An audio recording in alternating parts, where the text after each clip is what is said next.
রমজান মাসে আল্লাহ তাআলা দুটি সময় রেখেছেন এমন, এই দুটি সময়ে যেই বান্দা আল্লাহর কাছে দোয়ার জন্য হাত তুলে, আল্লাহ বান্দার হাতকে কখনো খালি হাতে ফিরিয়ে দেয় না। সুবহানাল্লাহ পড়ার সময় দুই সময়ে বান্দার দোয়া আল্লাহর কাছে করার সাথে সাথেই কবুল হয়ে যায়। আল্লাহ তাআলা বলছেন, ওয়া ইযা সাআলাকা ইবাদি আন্নী ফাইন্নী করিব, ও আমার বান্দা তুই আমার কাছে চা, আমি তোর কাছেই আছি। তুই চাইতে দেরি হবে, আমি আল্লাহ দিতে মোটেও দেরি হবে না। সুবহানাল্লাহ পড়ার সময় এক নাম্বার সময় হচ্ছে রমজান মাসে আপনি যখন সাহরি খেতে উঠবেন, আপনি শুধুমাত্র সাহরি খাওয়ার জন্য উঠবেন না, সাহরির এই ব্লেসিং টাইমে উঠে আপনি 2 রাকাত তাহাজ্জুদের নামাজ আদায় করবেন। নামাজ যখন শেষ হয়ে যাবে ইস্তিগফার পাঠ করবেন, এরপরে দুরূদ শরীফ পাঠ করবেন। এবার দুটি হাত আল্লাহর কাছে তুলবেন, আল্লাহর কাছে যা যা চাই, যা যা আপনার দরকার, যত অভাব আছে, যত কষ্ট আছে, যত অনটন আছে আপনার লাইফে, আপনি আল্লাহকে বলেন, আল্লাহ আমার এইটা চাই, আমার ওইটা চাই, ওইটা দরকার, এইটা লাগবে।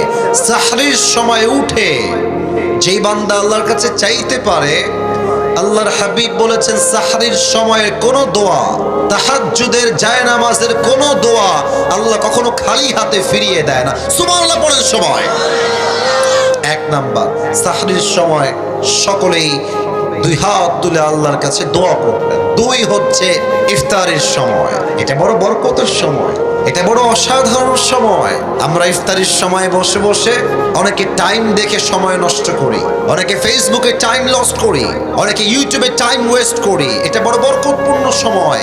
ইফতার যখন সামনে থাকে, পেঁয়াজি, আলুর চপ, ডিমের চপ, খেজুর, শরবত, জুস যা আছে সব বান্দার সামনে হাজির থাকে।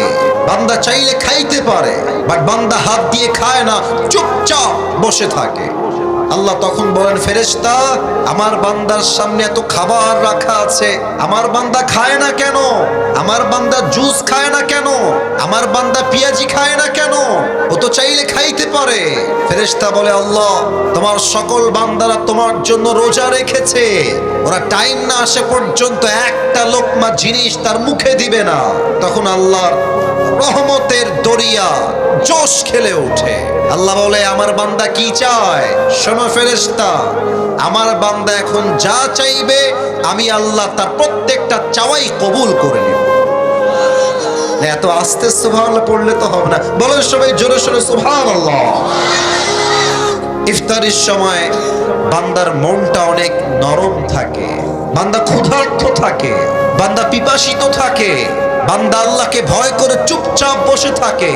বান্দার দিল যখন নরম হয়ে যায়, বান্দা যখন ক্ষুধায় তৃষ্ণায় ছটফট করে, তাও পানি পান করে না, পেঁয়াজি মুখে দেয় না, আলুর চপ মুখে দেয় না, জাস্ট বিকজ অফ আল্লাহ সুবহানাহু ওয়া তাআলা, আল্লাহর জন্য কোনো কিছু শেখায় না। আল্লাহ বলছে, বান্দা ইফতারি নিয়ে আমার কাছে হাত তোল, যা চাবি আমি আল্লাহ তোকে তাই দান করে দিব। সুবহানাল্লাহ।